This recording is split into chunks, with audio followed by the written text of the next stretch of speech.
नमस्कार दोस्तों, स्वागत है आपका अपना ही यूट्यूब चैनल टुडे एग्जाम पर।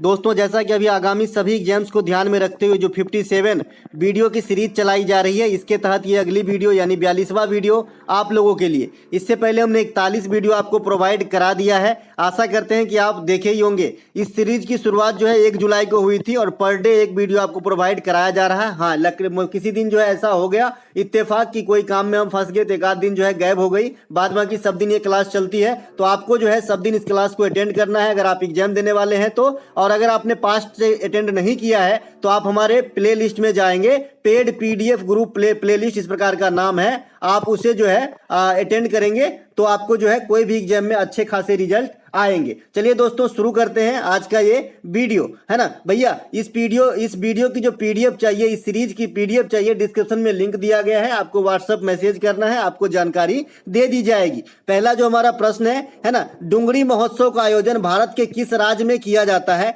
Dungri festival is organized in which state of India? तो ये हिमाचल प्रदेश में किया जाता है डुंगरी महोत्सव का आयोजन। हिमाचल प्रदेश के जो अन्य त्योहारों में है या मेला में है, ये आपका कुल्लू दशहरा है। एक तो कुल्लू दशहरा है और एक को आपको याद रखना है बस्तर दशहरा। ये बस्तर दशहरा कहाँ पे होती है? तो छत्तीसगढ़ के अंदर होती है। और कुल्लू दशहरा कहाँ पे होती है? तो हिमाचल प्रदेश के अंदर होती है। देखिए, हिमाचल प्रदेश के अंदर भी एक बिलासपुर है और छत्तीसगढ़ के अंदर भी एक बिलासपुर है। ठीक है, तो जो हिमाचल प्रदेश के अंदर बिलासपुर है, यहाँ पे एम्स का उद्घाटन पीएम ने पिछले साल किया था, तो ये बात भी आपको ध्यान रखना है भैया। इसके अलावा नालबारी मेला, ये भी हिमाचल प्रदेश। फुलैंच महोत्सव हिमाचल प्रदेश। साजो फेस्टिवल हिमाचल प्रदेश। हल्दा महोत्सव, इसके अलावा मिंजर मेला, लोसार महोत्सव, नाटी डांस, माघ साजी त्योहार, ये सभी के सभी जो हैं आपके हिमाचल प्रदेश के प्रमुख त्योहार हैं। ठीक है भाई। इनके अलावा जो ये लोसार है, इसमें स्टार लगा लीजिएगा, ये हिमाचल प्रदेश के साथ साथ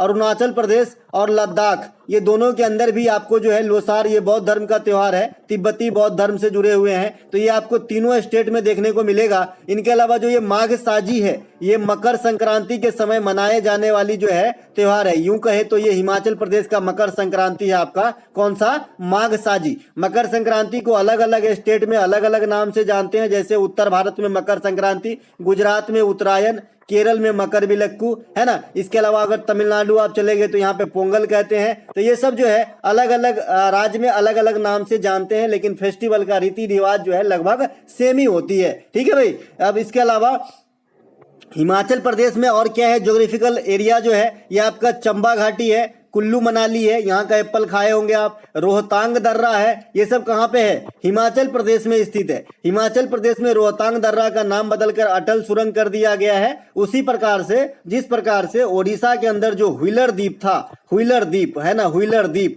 इसका नाम बदल के जो है अब क्या कर दिया गया है? अब्दुल कलाम द्वीप कर दिया गया है, एपीजे अब्दुल कलाम साहब के नाम पे। तो इन्हें भी ध्यान रखेंगे। इनके अलावा हिमाचल प्रदेश हिमालय की किस श्रेणी के भाग हैं? तो आप बताओगे जी शिवालिक श्रेणी के भाग है। हिमालय अपने आप में 4 श्रेणी में विभाजित है, ट्रांस हिमालय या प्रा हिमालय, है ना, मध्य हिमालय, लघु हिमालय, शिवालिक, इस प्रकार से। तो ये जो है शिवालिक हिमालय के भाग है। नदियों के आधार पे भी हिमालय 4 भागों में बांटा गया है। देखिए, मैं पढ़ाऊंगा कुछ, जाऊंगा कहीं से कहीं, तो सभी चीजों को जो है गौर से सुनना ही आपके लिए फायदे की चीज रहेगी भाई। ठीक है भाई। हिमालय को भी 4 नदियों के आधार पे भी 4 भागों में बांटा गया है। 4 भागों में कैसा है? पंजाब हिमालय, कुमायूं हिमालय, नेपाल हिमालय और असम हिमालय। पंजाब हिमालय कहां से कहां तक है? तो सिंधु से सतलज तक है। सतलज से काली क्या है? कुमायूं हिमालय है। काली से तिस्ता क्या है? नेपाल हिमालय है। और तिस्ता से देहांग क्या है? तो ये आपका असम हिमालय है। ये हिमालय की बंटवारा कर दिया हमने नदियों के आधार पे, और उसके जो है विस्तृत एरिया के हिसाब से मैंने भी कर दिया अभी, लघु हिमालय,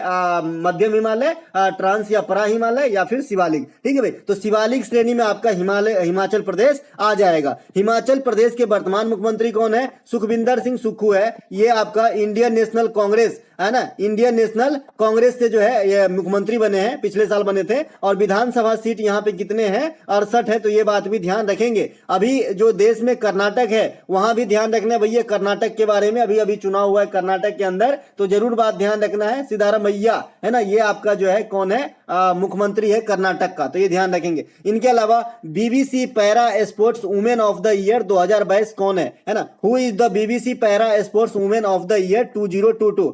देखिए एक तो सीधे सीधे पूछा जाता है कि BBC sports women of the year 2022 कौन है। तो जब स्पोर्ट्स वुमेन पूछा जाएगा तो मीराबाई चानू आंसर हो जाएगा, जो आपके पहला स्लाइड में दिख रहा होगा। लेकिन यहाँ पे थोड़ा सा क्लू लगा दिया इन्होंने, पैरा शब्द लगा के, है ना। ये जो डिजेबल्ड जो खिलाड़ी होते हैं उनको पैरा कहा जाता है। तो भाई भाविना पटेल जो है ये पैरा, बीबीसी पैरा, है ना, sports women of the year 2022 के लिए चुनी गई है। तो इसे भाविना पटेल याद रखेंगे। और क्या खेलती है भाविना पटेल?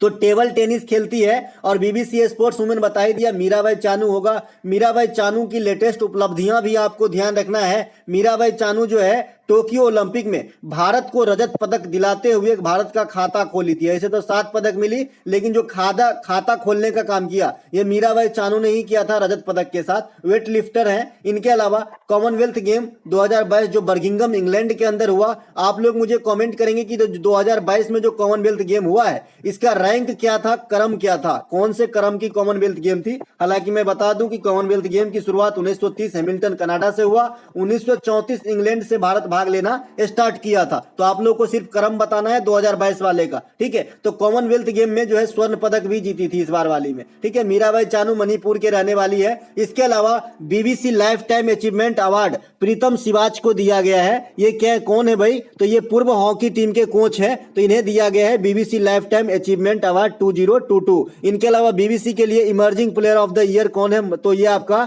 नीतू घनघस को चुना गया है। नीतू घनघस क्या है? तो पेशेवर महिला बॉक्सर है, यानी ये बॉक्सिंग से जुड़ा हुआ है। इनके अलावा नीतू घनघस, है ना, अभी अभी विश्व महिला बॉक्सिंग चैंपियनशिप के अंदर गोल्ड भी जीती है। क्या जीती है? गोल्ड जीती है। नीतू घनघस जीती है, स्वीटी बुरा जीती है। इसके अलावा आपका जो है निखत जरीन जीती है, निखत जरीन और लवलीना बोरगोहन जीती है। ये 4 जो महिलाएं हैं या फिर खिलाड़ी कहिए, तो ये चारों जो हैं अभी अभी गोल्ड जीती है। विश्व महिला बॉक्सिंग चैंपियनशिप 2023 के अंदर कहाँ पे कराया गया था? तो इंडिया में ही कराया गया था। इनके अलावा एक चीज और ध्यान रखेंगे कि तलवारबाजी के लिए क्वालिफाई करने वाली जो महिला है ये आपका कौन थी? तो भवानी देवी। तो इन्हें भी ध्यान रखेंगे। जय भवानी जय शिवाजी, भवानी देवी को जरूर ध्यान रखेंगे, तलवारबाजी से जुड़ी हुई कैरेक्टर है। इनके अलावा केंद्रीय प्रशासनिक न्यायाधिकरण अधिनियम की उत्पत्ति भारत के संविधान के किस अनुच्छेद के कारण हुई थी? The central administrative tribunal act was organized due to which article of the constitution of India? तो आर्टिकल 323A में जो है प्रशासनिक न्यायाधिकरण अधिनियम की उत्पत्ति हुई थी या फिर गठन हुई थी, ठीक है भाई। ये क्या होती है? तो ये मैं आपको बता दूं कि 323A जो है ये संसद कानून के द्वारा भारत के किसी भी राज्य या केंद्र शासित प्रदेश के संबंध में जो सार्वजनिक सेवाओं और पदों पर नियुक्त व्यक्तियों की भर्ती और सेवा के शर्तों के संबंध में विवादों और शिकायतों के प्रशासनिक न्यायाधिकरण द्वारा निर्णय या विचार का प्रावधान कर सकती है। समझ गए कि जो भी लोक सेवा से संबंधित जो भी कर्मचारी हैं उनकी नियुक्ति हो गई या फिर किसी भी और तरीके के जो विवाद है इसे सुलझाने के लिए जो है ये आपका प्रशासनिक न्यायाधिकरण का जो है ये रोल अदा करेंगे। मतलब ये प्रशासनिक न्यायाधिकरण जो किसके तहत बसाया गया था? तो आर्टिकल 323A के तहत बसाया गया था। इसी प्रकार से एक 323 है, ये आर्टिकल क्या कहता है कि लोक सेवा आयोग के प्रतिवेदन। अब यहाँ पे 2 बातें उठती है कि भाई एक तो आपका राज्य में लोक सेवा आयोग होता है, जैसे आपने बीपीएससी, है ना, जैसे मैं बिहार से हूं तो बिहार में बीपीएससी, झारखंड में जेपीएससी, यूपी में यूपीपीएससी, इस प्रकार से चलते हैं ना। और एक आपका केंद्र का होता है यूपीएससी, है ना। तो एक यूपीएससी, यहाँ पे मैं बीपीएससी का उदाहरण लेना चाहूंगा, यूपीएससी और बीपीएससी। तो ये जो प्रतिवेदन है ये तो आर्टिकल 323 के तहत लोक सेवा का जो प्रतिवेदन है ये किसे सौंपेगा? तो भाई अगर राज्य की बात है तो गवर्नर को सौंपेगा। राज्य की बात है तो बिहार का जो बीपीएससी है आयोग है ये गवर्नर को सौंपेगा।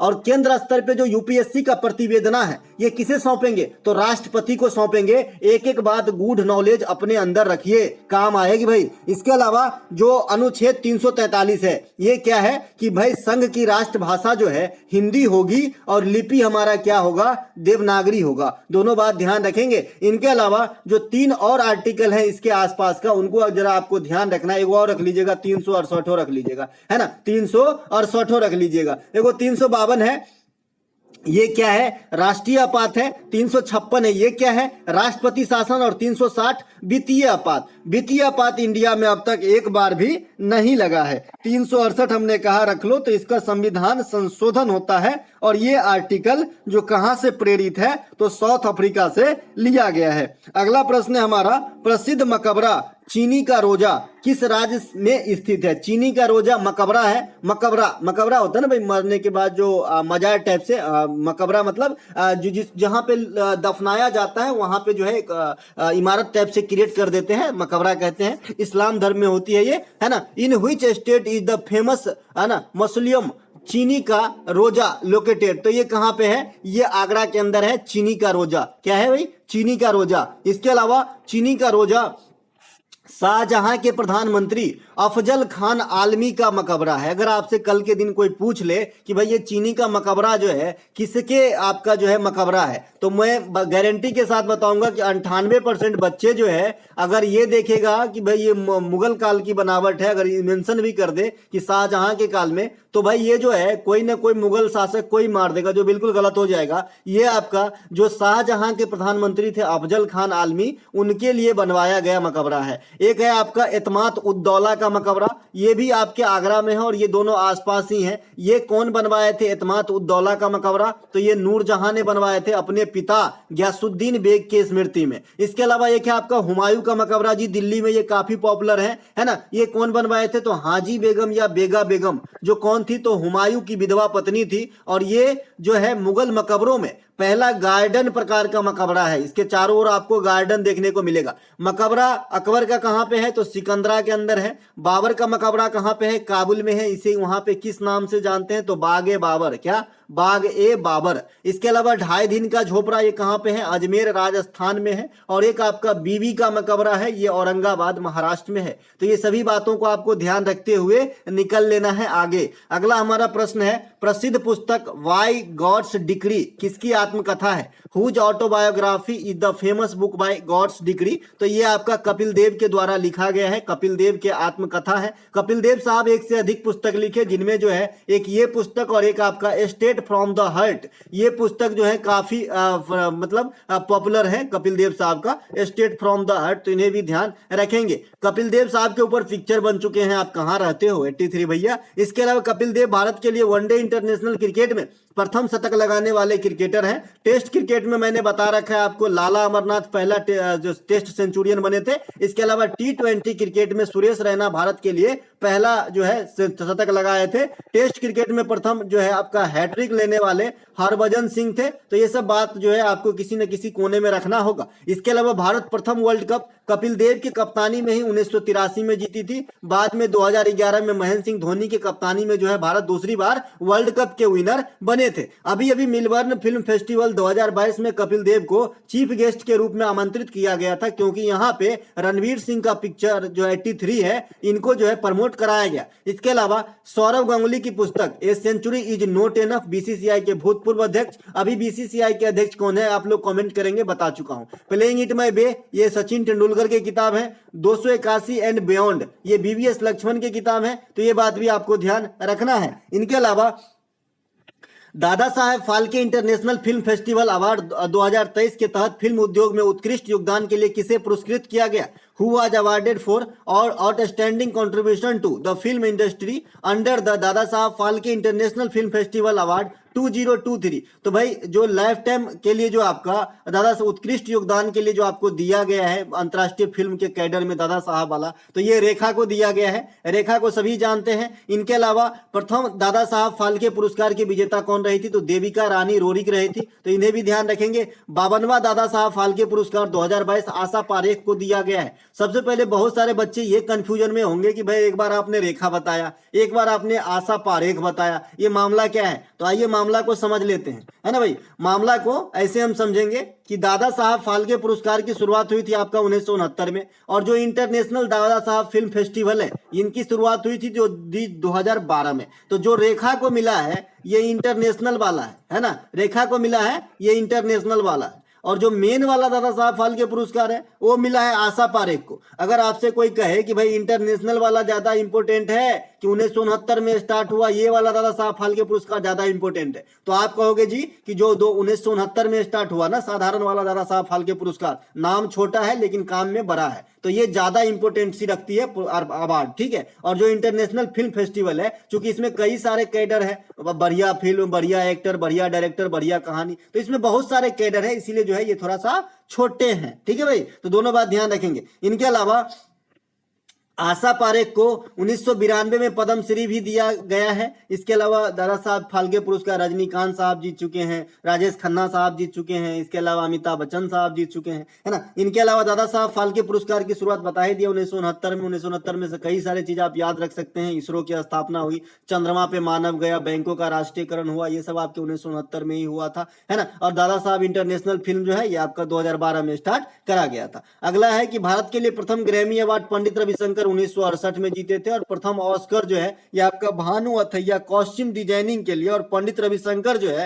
वेस्ट मीट्स ईस्ट के लिए जीते थे, ठीक है। तो दोनों बात ध्यान रखेंगे। पंडित रविशंकर साहब जो है आपका सितार के प्लेयर थे, तो ये बात भी आपको ध्यान रखना है। अगला हमारा कि मैच करना है आपको, ये वेल मैच्ड पहले से है, क्योंकि ये ऑब्जेक्टिव क्वेश्चन तो है नहीं। तो ऊर्जा की इकाई क्या हो जाती है मेरे बंधु, तो किलोवाट घंटा। ऊर्जा की इकाई क्या होती है, किलोवाट घंटा। इसके अलावा दाब की इकाई क्या होती है, पास्कल। प्रतिरोधकता की इकाई क्या होती है, ओम मीटर। और विद्युत धारा की इकाई एम्पियर। देखिए यहाँ पे एक बच्चे सोच रहे होंगे कि ये ओम मीटर क्यों रखे हो आप प्रतिरोधकता की इकाई के, तो मैं आपको क्लियर कर दूं कि अगर यहां से ये ता शब्द को मैं मिटा दूं ना, तो फिर ये मीटर शब्द को मिटाना पड़ेगा। खाली प्रतिरोध रहेगा तो आप ओम मारना आंसर, है ना, लाख टके की बात, काम की बात, है ना। खाली प्रतिरोध रहेगा तो आप क्यों क्या मारोगे आंसर, ओम मारोगे आंसर। लेकिन जैसे ही प्रतिरोधकता बना तो क्या मारोगे, ओम मीटर बनोगे। ये यहाँ पे जो है थोड़ा सा क्लू है, इसीलिए मैंने इसे रखा है। इसके अलावा आपसे विद्युत धारा को किससे मापते हैं ये पूछा जाता है, तो आपको बताना है जी अमीटर से।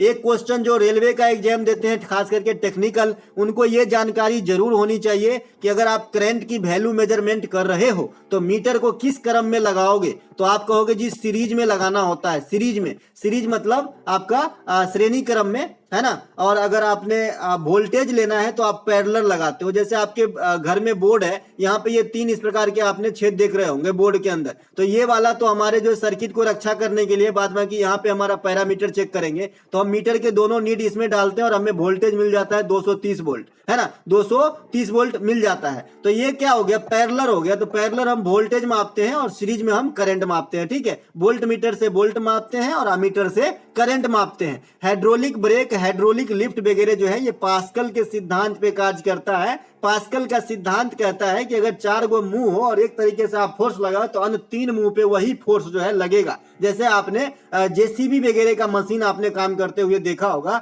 ये सब भी पास्कल के सिद्धांत पे ही कार्य करता है कि भाई बड़े बड़े जो है इतने बड़े बड़े गड्ढे खोद डालते हैं, इतने बड़े बड़े बिल्डिंग गिरा डालते हैं और प्रेशर से खाली, ये पास्कल का सिद्धांत है। इसके अलावा कोलकाता, बंबई और मद्रास में विश्वविद्यालय की स्थापना कब की गई थी? When was the university established in Kolkata, Bombay and Madras? तो भैया ये 1857 में किया गया था। 1857 में कौन होंगे अंग्रेज, आपने लगा लिया होगा मोटे मोटे तौर पे अंदाजा, क्योंकि 1857 का विद्रोह बहुत ही पॉपुलर है। और कैनिंग जो है उस समय का गवर्नर जनरल था, जो बाद में चल के वायसराय बना था पहला आपका, कौन, कैनिंग, ठीक है। तो ये बात भी आपको ध्यान रखना है ना। ये सभी विश्वविद्यालय जो, ये तीनों विश्वविद्यालय आपने देखा, बंबई, कोलकाता और मद्रास, ये जो है शिक्षा का मैग्ना कार्टा जो कहा जाता है ना इंडिया के अंदर, वुड के डिस्पैच को, ये कब लागू हुआ था, 1954 में, है ना। तो इसी के अनुसार स्थापित करवाए गए थे। वुड के डिस्पैच में 3 प्रकार की आपको शिक्षा देने की बात करी गई थी कि जो लो लेवल की शिक्षा है वो स्थानीय भाषा में दिया जाए, जो मिडिल वर्ग की शिक्षा है हाई स्कूल वाला, इससे जो है आधा हिंदी मतलब आधा स्थानीय और आधा अंग्रेजी रखा जाए, और जो अपर शिक्षा है वो इंग्लिश में दिया जाए, ठीक है। चूंकि ये बहुत ही सुसज्जित ढंग से बताया गया था शिक्षा के बारे में इंडिया के लिहाज से, इसीलिए इसे भारतीय शिक्षा का मैग्ना कार्टा कहा जाता है। इसी के अनुसार जो है ये तीनों विश्वविद्यालय को बसाए गए थे 1857 में। तत्कालीन गवर्नर का बता ही दिया, लॉर्ड कैनिंग। इसी के समय विद्रोह भी हुआ था 1857 में, और आपका जो है संथाल विद्रोह भी हुआ था। संथाल विद्रोह 1855 में इसी के काल में हुआ था। तो ये बात भी ध्यान रखेंगे, सिद्धू और कान्हू वाला। इसके अलावा भारत में प्रथम महिला विश्वविद्यालय की स्थापना 1916 में डीके कर्वे के द्वारा करी गई थी, है ना। इनके अलावा भारत में प्रथम बार जो है आपका हाई कोर्ट की स्थापना 1862 में कोलकाता, बंबई और मद्रास में किया गया था, लेकिन अगर सबसे पहला हाई कोर्ट आपसे पूछे तो आपको बताना है जी कोलकाता में हुआ था। इसके अलावा भारत में प्रथम बालिका स्कूल की जो स्थापना है सावित्रीबाई फुले, ये ज्योतिबा फुले की धर्म पत्नी है और ये इंडिया की पहली महिला टीचर मानी जाती है। इनके अलावा फर्ग्यूसन कॉलेज पूना में जो है, इसके संस्थापकों में जो हमारे फ्रीडम फाइटर रहे ये बाल गंगाधर तिलक साहब भी रहे, तो इन्हें भी ध्यान रखना है। इनके अलावा अलीगढ़ मुस्लिम यूनिवर्सिटी के संस्थापक सर सैयद अहमद खान थे। जो चीज नया आपको लगे उसे जरूर नोट करें, एक अच्छे और बढ़िया फायदा के लिए। इनके अलावा हाल में ही त्रिपुरा राज्य के नए ब्रांड एम्बेसडर किसे चुना गया? Recently who was chosen as the new brand ambassador of Tripura? तो त्रिपुरा स्टेट जो है ये आपका चुना गया है सौरव गांगुली को। सौरव गांगुली को जो है त्रिपुरा ने अपना नवीन ब्रांड एम्बेसडर जो है अभी 2023 में ही रिसेंटली चुने हैं, है ना। इसके अलावा राष्ट्रीय खनिज विकास निगम को निखत जरीन ने अपना ब्रांड एम्बेसडर बनाया है, मतलब निखत जरीन को अपना ब्रांड एम्बेसडर बनाया है। मध्य प्रदेश राज्य के ब्रांड एम्बेसडर कौन है? आला रे आला, गोविंदा आला, यानी गोविंदा बने हैं, तो इसे भी ध्यान रखेंगे। अभी महाराष्ट्र में एक त्योहार आता है ना, दही हांडी, अभी आने ही वाला है दही हांडी। ये त्योहार जो है आपके कृष्णा पूजा जो होती है जन्माष्टमी तभी मनाए जाते हैं। तो ये वाला लफ्ज मैंने अभी बोला था, ये मराठी भाषा का लफ्ज है, इसी में इस्तेमाल किया जाता है, आला रे आला गोविंदा आला, है ना भाई। तो ये गोविंदा जो है वहां पे कृष्ण भगवान को बोलते हैं, और ये गोविंदा कौन है? तो आप आमदनी अठनी खर्चा रुपया वाला, समझ रहे हैं। इसके अलावा 26 नवंबर को संविधान दिवस के रूप में मनाए जाने की घोषणा सर्वप्रथम कब किया गया था? When was the first announcement of to celebrate November 26 as Constitution Day? तो जो संविधान दिवस के रूप में मनाए जाने की बात करी गई थी, ये बात जो पारित हुई थी ये हुई थी 19 नवंबर 2015 को, कि भाई इस वर्ष से जो है 26 जनवरी को संविधान दिवस के रूप में मनाया जाएगा। ये किस मिनिस्ट्री के द्वारा किया गया था? तो आपको बताना है जी सामाजिक न्याय और अधिकारिता मंत्रालय के द्वारा। देखिए आजकल इसवी को रिलेट करके क्वेश्चन बहुत आ रहे हैं एग्जाम के अंदर। मैंने जैसे कल ही देखा ईपीएफओ का एग्जाम था, पूछ रखा है कि भाई G20 की जो बैठक है किस महीने से किस महीने के बीच में होगा। अब लो जी कर लो बात। तो ऐसे जो आपको थोड़ा बहुत टाइम का जरूर ध्यान रखना है, ठीक है भाई। तो भीमराव अंबेडकर के 125वीं जयंती के अवसर पे पहली बार 26 नवंबर को जो है 26 नवंबर को संविधान दिवस के रूप में मनाया गया था। कब? 2015 में, 2015 में। तो ये बात भी आपको ध्यान रखना है, ठीक है। इनके अलावा 26 क्या लिखा गया यहाँ पे? 26 चाहिए, 26 जनवरी नहीं करना भाई, 26 जनवरी करोगे तो अनर्थ हो जाएगा, है ना। इनके अलावा पहली बार प्रवासी दिवस 2003 में मनाए जाने की बात करी गई और मनाई गई कब? 9 जनवरी को। किस उपलक्ष्य में भाई? गांधी जी दक्षिण अफ्रीका से लौटे थे 9 जनवरी 1915 को, इसीलिए 9 जनवरी को प्रवासी भारतीय दिवस के रूप में मनाते हैं। इस बार जो मनाया गया है इंदौर के अंदर सेलिब्रेट किया गया है ना। अब जो है ये बाइनियल है, मतलब 2 साल में एक ही बार मनाया जाता है। कब से? 2019 ईस्वी के बाद से। तो ये बात सब जो है आपको थोड़ा बहुत ध्यान रखना होगा। इनके अलावा मुस्लिम लीग ने 16 अगस्त 1946 को सीधी कार्यवाही दिवस के रूप में मनाया। एक भी पॉइंट नगारा नहीं है, सभी भी आया भाई। बंगाल विभाजन 16 अक्टूबर 1905 को लागू हुआ। इसके अलावा संविधान जो है 26 नवंबर 1949 को अंगीकार किया गया। 26 जनवरी 1950 को संविधान लागू हुआ और प्रथम गणतंत्र दिवस के अवसर पे, है ना, जो इंडोनेशिया के राजनेता डॉक्टर सुकर्नो जो है चीफ गेस्ट के रूप में भारत आए थे। 2023 में हम 74वां गणतंत्र दिवस सेलिब्रेट किए हैं। इसमें चीफ गेस्ट के रूप में मिस्र के राष्ट्रपति अब्दुल फतेह अल सीसी भारत आए थे। और 2023 में जो हम परसों चौथे रोज जो स्वतंत्रता दिवस सेलिब्रेट किए हैं ये 77वां स्वतंत्रता दिवस था। तो ये बात भी आपको ध्यान रखना है। इसके अलावा सिकंदर महान ने किस नदी के किनारे राजा पोरस को हराया था? On the banks of which river did Alexander the Great defeat king Porus? तो ये जो है झेलम या बितस्ता नदी के किनारे जो है राजा पोरस को हरा दिए थे। कौन? सिकंदर, ठीक है। सिकंदर जानते ही है, पूरा दुनिया जीत के भी खाली हाथ जाना जी, है ना। इसके अलावा चालुक्य शासक पुलकेशिन द्वितीय और हर्षवर्धन के बीच 618 ईस्वी में नर्मदा नदी के तट पे युद्ध हुआ था। तो ये बात भी ध्यान रखना है आपको। दसराज युद्ध, दसराज जिसे आपका दसराग युद्ध भी कहते हैं। तो ये जो दसराज युद्ध हुआ था ये राजा सुदास और 10 अन्य राजाओं के बीच में रावी या पुरुषनी नदी के किनारे जो है आपका ये युद्ध लड़ा गया था। इस युद्ध का वर्णन जो है आपको ऋग्वेद में देखने को मिलेगा, इसीलिए काफी इंपोर्टेंसी रखती है अपने आप के अंदर। इसके अलावा एक त्रिपक्षीय संघर्ष आपने पाल, प्रतिहार और राष्ट्रकूट, ये तीनों वंश ने शासन में भाग, मतलब इस लड़ाई में भाग लिए थे। किस बात पे भाई? कन्नौज पे शासन करने के लिहाज से, यानी कन्नौज को हथियाने के उद्देश्य से। इसके अलावा सिकंदर कहाँ का शासक था, तो आपको बताना है जी मकदूनिया का शासक था, और बहुत कम समय में ही जो है ऊपर वाले को प्यारे हो गए थे। अगला प्रश्न, आर.एच. व्हिटकर ने 5 किंगडम का वर्गीकरण कब किए थे भाई, है ना।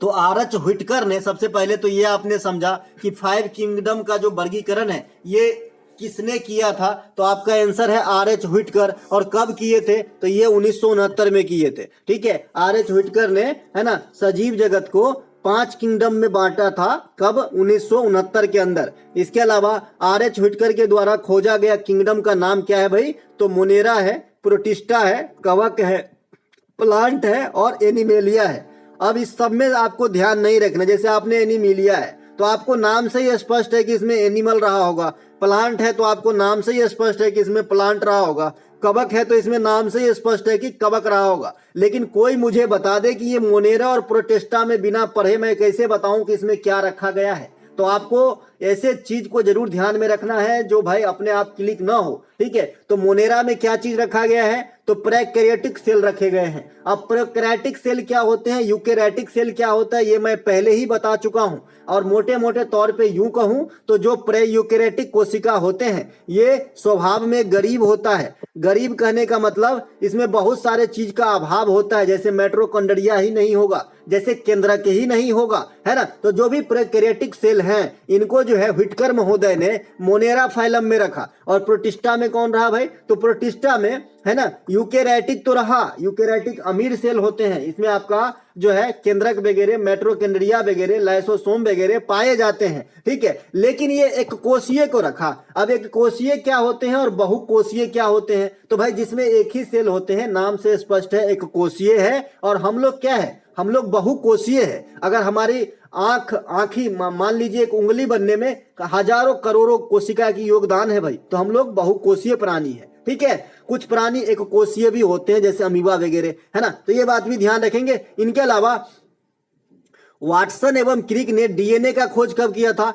1953 में किया था। इसी कारण वाटसन और क्रिक को 1962 में, है ना, चिकित्सा के क्षेत्र में नोबेल पुरस्कार दिया गया था। ग्रेगरी मेंडल का नाम आपने सुना होगा, जिन्होंने मटर का पौधा का सिलेक्शन किया था अपने प्रयोग के लिए। तो ये 1856 में प्रयोग स्टार्ट करा था और इसको 5-6 साल लग गया था। तो 1862-63 में जाके इसके प्रयोग पूरा हुए थे। तो ये कभी नहीं पूछेगा कि कब खोजा था, है ना। इन्होंने आपको पूछना है कि ग्रेगरी मेंडल ने अपनी आनुवांशिकी की खोज कब स्टार्ट करी, तो 1856 में करी। ठीक है भाई, ग्रेगरी मेंडल को आनुवांशिकता का पिता कहा जाता है। इसके अलावा केंद्र सरकार के किस योजना का एक उत्पाद का रूप तरुण है, which scheme of the central government has a product form तरुण।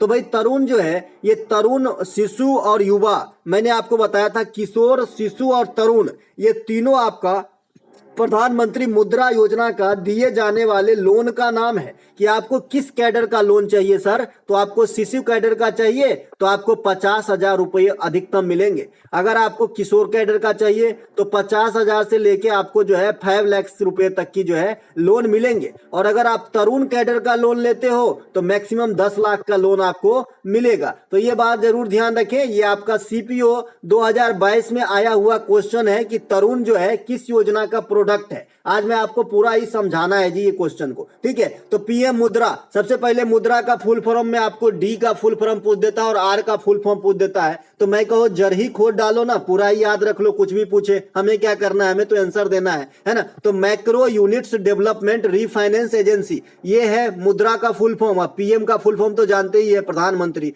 है ना। इनके अलावा मुद्रा योजना की शुरुआत कब हुई थी, तो 2015 में हुई थी। कौन से मिनिस्ट्री के द्वारा किया गया था, तो श्रम और रोजगार मंत्रालय के द्वारा। ये बात भी ध्यान रखेंगे। इस योजना के तहत 3 प्रकार के लोन मुहैया कराए जाते हैं। शिशु ये 50,000 तक, किशोर 50,000 से 5 लाख तक, और तरुण जो है ये 5 लाख से 10 लाख तक के लोन मुहैया कराया जाता है। यहां से अच्छे क्वेश्चन बन जाते हैं कि जो पीएम मुद्रा योजना है उसमें मैक्सिमम लोन की सीमा क्या है, तो आप कहोगे जी सरकार 10 लाख रुपए है। ठीक है भाई। इनके अलावा अब बात आती है कि इसमें लोन कौन देता है, आरबीआई देता है क्या लोन, तो जी नहीं सर, आरबीआई नहीं देते। इसमें लोन कौन देता है भाई, तो इसमें लोन देता है आपका वाणिज्यिक बैंक, क्षेत्रीय ग्रामीण बैंक, या फिर गैर बैंकिंग वित्तीय कंपनी, नॉन बैंकिंग फाइनेंशियल जो आपका कंपनी होता है एनबीएफसी, है ना ये। इसके अलावा जो सूक्ष्म वित्त संस्थाओं होते हैं जैसे एयू माइक्रो फाइनेंस का नाम आपने सुना होगा, तो ये सब जो है आपका लोन मुहैया करा सकता है इस स्कीम के थ्रू। इसके अलावा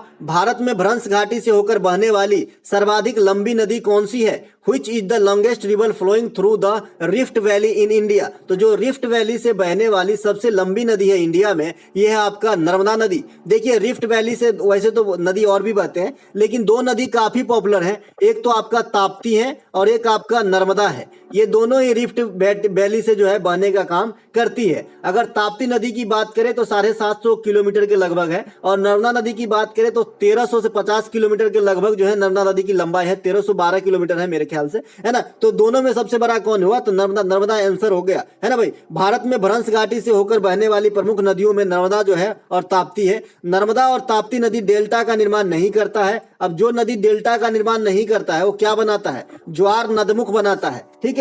और भारत में ही नहीं विश्व में सबसे बड़ी डेल्टा कौन सी है? तो सुंदरबन डेल्टा है। कहां पे है? पश्चिम बंगाल में। और भारत के साथ और कौन से देश में फैला हुआ है? तो आप कहोगे सर बांग्लादेश के अंदर फैला हुआ है। नर्मदा नदी का उद्गम कहां पे होता है? मध्य प्रदेश में। कहां पे? मैकाल रेंज से। मैकाल रेंज के कौन से चोटी से? तो अमरकंटक की चोटी से। ये बात भी ध्यान रखेंगे।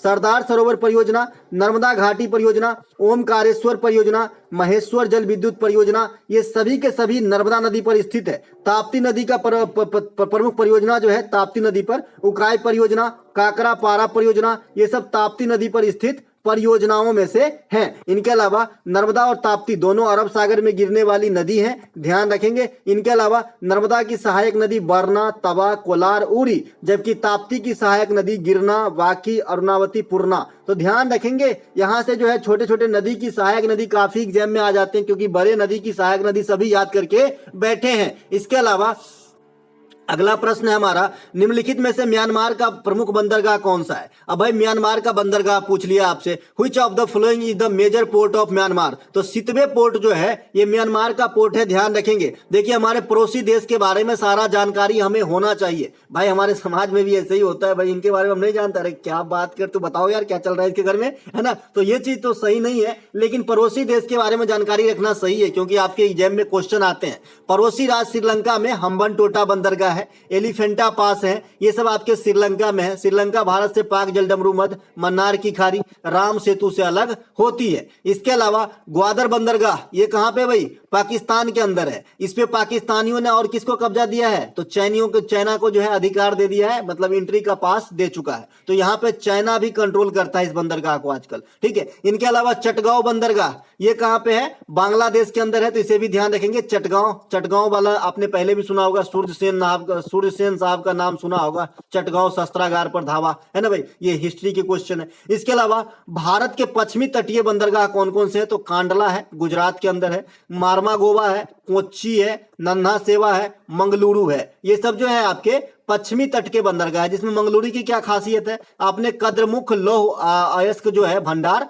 कर्नाटक के अंदर, इसका नाम सुना होगा। तो यहां से जो निर्यात होती है ये आपका जो है मंगलुरु पोर्ट से होती है। और वैसे लौह अयस्क के लिए जो फेमस है ये आपका मारमागोवा है। अगर आपसे पूछ ले कि भाई भारत में लोहे का सबसे ज्यादा निर्यात किस बंदरगाह से, तो आपको मारना है मारमागोवा। मैं कद्रमुख के रिगार्ड में मंगलुरु बताया है। इसके अलावा भारत के पूर्वी तट के बंदरगाह चेन्नई है, विशाखापत्तनम, पारादीप, कोलकाता, ये सब जो है आपके पूर्वी तटीय बंदरगाह है। निम्नलिखित में से कौन सा राज्य डेक्कन पठार का अभिन्न अंग नहीं है? Which of the following kingdoms is not an integral part of the Deccan plateau? तो भाई कौन सा राज्य जो है डेक्कन पठार का अंग नहीं है? तो बिहार जो है डेक्कन पठार में आएगा जी। बिहार आगे निकल गया, डेक्कन का पठार यहाँ मध्य प्रदेश से है ना। तो कौन कौन सा स्टार्ट हो जाएगा भाई? डेक्कन के पठार में कौन कौन से स्टेट होंगे? तो महाराष्ट्र होगा, तेलंगाना, कर्नाटक, गुजरात, आंध्र प्रदेश, केरल, मध्य प्रदेश और छत्तीसगढ़। देखिए छत्तीसगढ़ के कुछ ही पार्ट पढ़ते हैं, लेकिन है फिर भी, है ना। तो अगर आपसे बात करे कोई कि भाई डेक्कन के पठार भारत के कितने स्टेट को छूते हैं, तो आप बताओगे जी 8, है ना। इसके अलावा डेक्कन की पठार की बनावट की बात करें तो इसकी जो आकार है लगभग त्रिभुज के शेप जैसा है। इसके अलावा इसकी उत्तरी सीमा जो है सतपुरा रेंज से, है ना, तथा आपका विंध्याचल पर्वत से, ये आपका उत्तरी सीमा लगता है। तथा पूर्वी सीमा की बात करें तो पूर्वी घाट से, और पश्चिमी सीमा की बात करें तो पश्चिमी घाट से लगता है, निर्धारित होता है। तो इसकी सीमा और कौन कौन राज्य से ये टच होते हैं ये जरूर ध्यान रखें। इसके अलावा इसी प्रकार का एक और पठार है हमारे पास, छोटा नागपुर का पठार, ठीक है भाई। छोटा नागपुर के पठार को भारत का रूर कहा जाता है। इससे कई सारी नदी निकलती हैं, जैसे आपका जो हुंडरू जलप्रपात का नाम आपने सुना होगा, स्वर्ण रेखा नदी पे है, ये भी इसी रेंज की नदी है। तो ये सब बात ध्यान रखेंगे। इसकी विस्तार जो है झारखंड में है, बिहार के दक्षिणी बिहार में है, चूंकि झारखंड भी पहले बिहार का ही पार्ट था। आज बिहार ऐसे है, आज जो है बिहार आपका इस प्रकार से है। तो ये वाला जो पार्ट है दक्षिणी साइड वाला, इधर वाला, ये झारखंड में चला गया है। तो चूंकि ये वाली जो पार्ट है बिहार की, यहाँ भी आपको थोड़ा बहुत देखने को मिलेगा, क्योंकि पहाड़ जो है यहाँ भी है ना। तो ये छोटा नागपुर के पठार की हिस्सा आपको दक्षिणी बिहार में भी मिलेगा। इसके अलावा झारखंड में तो मिलेगा ही मिलेगा। इसके अलावा छत्तीसगढ़ के कुछ पार्ट में मिलेंगे। इनके अलावा बंगाल के जो पुरुलिया डिस्ट्रिक्ट है वहां पे मिलेगा। देखिए पुरुलिया में छऊ भी होता है, छऊ नृत्य होता है ना, इसके नाम से ये स्पष्ट है कि पुरुलिया छऊ भी होता है, जो बंगाल में होती है। एक पुरुलिया छऊ होती है, एक मयूरभंज की छऊ भी होता है, जो उड़ीसा के अंदर होती है। ठीक है भाई, तो ये उड़ीसा का उत्तरी क्षेत्र भी शामिल। देखिए नाच से आ जाइए फिर से पहाड़ के ऊपर। तो छोटा नागपुर का पठार जो है ये आपका झारखंड, बिहार के दक्षिणी भाग, छत्तीसगढ़ के कुछ पार्ट और उड़ीसा के पार्ट में फैला हुआ है। इसके अलावा जनगणना 2011 के अनुसार तीसरी सर्वाधिक बोले जाने वाली भाषा कौन सी है? According to 2011 census which is the third most spoken language. तो इंडिया में जो तीसरी सबसे बड़ी भाषा है जनगणना 2011 के अनुसार, ये आपका मराठी है ना। 2011 की जनगणना के अनुसार सबसे अधिक बोले जाने वाली भाषा हिंदी है, ये तो सबसे सब जानते हैं। दूसरे स्थान पे बंगाली है, तीसरे स्थान में मराठी है। तो पहला दूसरा तीसरा जरूर याद रखें। इसके अलावा जनगणना 2011 के अनुसार दशकीय वृद्धि कितनी रही थी? 17.64 रही थी। लिटरेसी रेट 74.04, पुरुष साक्षरता 82.14 और महिला साक्षरता 65.14 रहा था। अब आपके सामने साक्षरता की लिस्ट है, कंपेरिजन कर रहा है कम और ज्यादा किसके हैं। तो सबसे ज्यादा साक्षरता कम केरल की है, सबसे कम बिहार की है, सबसे दूसरी ज्यादा मिजोरम की है, दूसरी सबसे कम अरुणाचल प्रदेश की है। तो ये आपका जिस प्रकार से आप ये ग्राफ देख रहे हैं, आपने जनगणना पर जो है मैंने ऐसे ही वीडियो बना दिया है, डिस्क्रिप्शन में लिंक दिया गया होगा। आप जो भी टॉपिक वाइज वीडियो खोजते हो ना, वो सभी मैं पहले से मेक कर दिया हूं। जैसे आपने पीरियोडिक टेबल की बात करें, आर्टिकल की बात करें, डांस की बात करें, क्लासिकल डांस की बात करें, स्पोर्ट में कौन से खेल में क्या होता है ये बात करें, वाद्य एवं वाद्य यंत्र की बात करें, है ना। तो ये सभी के सभी वीडियो मेक है ऑलरेडी भाई, नीचे जाके झांकने की जरूरत है डिस्क्रिप्शन में, है ना, देख लीजिएगा। इसके अलावा 2023 में पद्म विभूषण से सम्मानित दिलीप महालनोबिस किस क्षेत्र से संबंधित है ना। Dilip Mahalanobis honoured with Padma Vibhushan in 2023 is related to which field. तो भाई दिलीप महालनोबिस ये पश्चिम बंगाल के हैं और ये जो है भारत में ओआरएस पे काम किया था। ओआरएस होता है ना, जो डिहाइड्रेशन में हम लोग लेते हैं ओआरएस घोल, है ना। तो इस पे काम किया था, यानी ये चिकित्सा के क्षेत्र से जुड़े हुए थे। देखिए यहाँ पे मेडिसिन लिखा हुआ है इनके नाम के सामने। ये 6 आदमी आपको दिख रहे होंगे, 6 का फील्ड है और 6 जो जीते थे इस बार पद्म विभूषण इनके नाम दिए गए हैं। सबसे ऊपर है आपका श्री बालकृष्ण दोषी, ये क्या है भाई? आर्किटेक्चर। इसके अलावा डॉक्टर श्री जाकिर हुसैन, ये क्या है? आर्ट, तबला वादक है। SM कृष्णा पब्लिक अफेयर से जुड़े हैं। दिलीप महालनोबिस चिकित्सा से। श्रीनिवास वर्धनम ये आपका साइंस एंड इंजीनियरिंग से जुड़े हुए हैं। इसके अलावा मुलायम सिंह यादव पब्लिक अफेयर से हो जाएंगे और ये अखिलेश साहब के पापा हैं। इनके अलावा इस बार का जो आपका पद्म अवार्ड बांटा गया, कितने बांटे गए? तो आपको जी बताना है 106 बांटे गए। कितने? 106। कैसे? 91 पद्मश्री, 9 पद्म भूषण और 6 को जो है पद्म विभूषण बांटे गए। इसके अलावा स्वतंत्रता आंदोलन के दौरान भारतीय राष्ट्रीय कांग्रेस ने कब अपने लिए अलग संविधान के निर्माण हेतु भारत के लिए भाई, अपने लिए थोड़ी, कांग्रेस ने कब भारत के लिए अलग संविधान के निर्माण हेतु संविधान सभा की मांग की थी? ठीक है। तो इसमें जो है आपका during the freedom movement when did the Indian National Congress demand constitution assembly to frame a separate constitution for India. तो जो सेपरेट संविधान के लिए जो मांग किया था कांग्रेस, ये आपने किया था 1934 में। कब किए थे?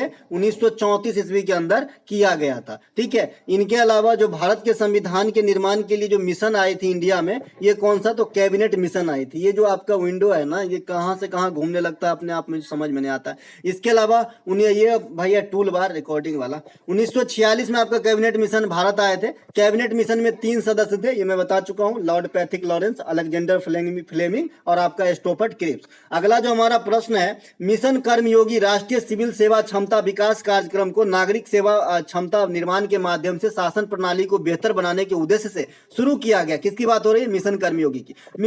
इस मिशन में कुल कितने स्तंभ या कितने तथ्यों को शामिल किया गया है? तो भाई 6 तथ्यों को शामिल किया गया मिशन कर्मयोगी में। ठीक है। अगर अगर आपसे कोई कहे कि जो अमृतकाल का बजट 2023-2024 है उसमें कितने तथ्यों को शामिल किया गया, तो आपको बताना है 7 तथ्यों को। ये दोनों क्वेश्चन रिफाइंड है, आपके एग्जाम में आएंगे। ठीक है भाई। मिशन कर्मयोगी में 6 स्तंभ है। मिशन कर्मयोगी की शुरुआत 2020 में हुआ था। ये क्या है भाई कि जो सिविल वर्कर हैं, जो सिविल सर्विस के वर्कर हैं, जो आपका यूपीएससी वगैरह के जो कर्मचारी हैं, उनके लिए फैसिलिटी मुहैया कराना है ताकि और बेहतर कर सके। ये 6 पिलर कौन से हैं? पॉलिसी फ्रेमवर्क है, इंस्टीट्यूशनल फ्रेमवर्क है, कॉम्पिटेंसी फ्रेमवर्क है, डिजिटल लर्निंग प्लेटफॉर्म है, इसके अलावा the electronic human resource management system है, इसके अलावा the monitoring and evolution framework है। तो ये आपका 6 है, ये ध्यान रखेंगे। ये पीडीएफ तो व्हाट्सएप पे मिल ही जाएगा आपको। इनके अलावा केलिकोट्टू और थेड्डायम किस नृत्य का भाग है? Kolikettu and Theddayam are a part of which dance? तो ये कथकली का भाग है भाई। कथकली कहाँ का नृत्य है भाई? तो ये आपका केरल का है। केरल का शास्त्रीय नृत्य है कथकली और मोहिनीअट्टम। अब मोहिनीअट्टम में क्या अलग है? तो मोहिनीअट्टम में सिर्फ महिलाएं ही भाग लेती है और इसमें विष्णु की मोहिनी रूप की पूजा की जाती है। मेडुवेट्टी केरल का अनुष्ठान नृत्य है जिसमें देवी काली की युद्ध स्वरूप की वर्णन होती है। देखिए यहाँ से कितने चीज आप रहस्य जानेंगे जो आपके एग्जाम में काम आएंगे। बच्चे वहां पे देखे नहीं, मुडियट्टू केरल भगवान अयप्पा मार के आ गए, यहाँ भगवान काली की पूजा हो रही है, देवी की, है ना भाई। तो एक एक चीज की घर पे ही तैयारी आपकी रहनी चाहिए। इसके अलावा भरतनाट्यम का प्राचीन नाम सादिरट्टम है, ये बात भी ध्यान रखेंगे। इस नृत्य में कई भाग होते हैं जैसे अलीरप्पू, जाति स्वरम, शब्दम, तिल्लाना, ये सब जो है भरतनाट्यम के पार्ट है। साथ ही अभंग, त्रिभंग, सभंग भी भरतनाट्यम के पार्ट है। तो दोस्तों ये थे आज के 42वां क्लास। अगर आपको अच्छा लग गया हो तो अपने दोस्तों में शेयर जरूर करें और अपने जो आगे हैं चैनल पे अगर आपने सब्सक्राइब नहीं किए हैं तो आप सब्सक्राइब भी कर सकते हैं, इसमें कोई पैसा नहीं लगती। साथ ही साथ ये पीडीएफ अगर आपको चाहिए तो डिस्क्रिप्शन में लिंक दिया गया है, आप क्लिक करके व्हाट्सएप पे बात कर लीजिए। आपको जो है मैसेज करके आपको बता दिया जाएगा पीडीएफ के बारे में। मिलेंगे अगले वीडियो में, तब तक के लिए जय हिंद।